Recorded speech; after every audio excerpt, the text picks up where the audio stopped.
Durement frappé par la chute des cours de l'or noir, sa principale source de revenus, et par les affres du coronavirus, le Congo tente de sortir la tête de l'eau. Les autorités du pays sont à Paris pour solliciter des investissements privés, profitant de l'université d'été du MEDEF.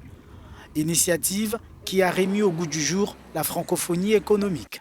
Ça a été l'occasion d'aboutir à des prises de contact qui vont déboucher sur des visites au Congo, c'est-à-dire des entreprises vont se déplacer vers Brazzaville et notre pays, et la conclusion d'environ une demi-douzaine de protocoles d'accord qui vont, ceux-là, déboucher très rapidement sur des investissements directs. Brazzaville dit avoir reçu une promesse d'investissement d'environ 200 millions d'euros.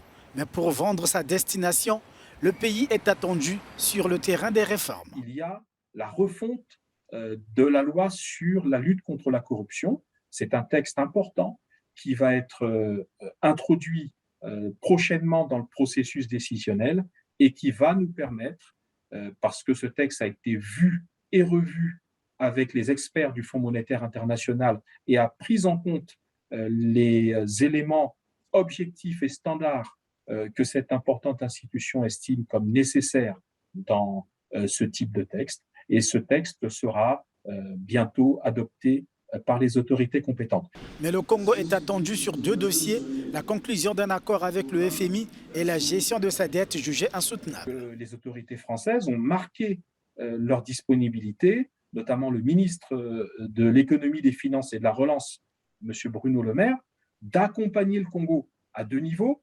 D'abord, pour aider, faciliter les contacts avec le Fonds monétaire lui-même, puisque la France fait partie des administrateurs, donc ce n'est pas rien d'obtenir l'appui politique et multiforme de la France.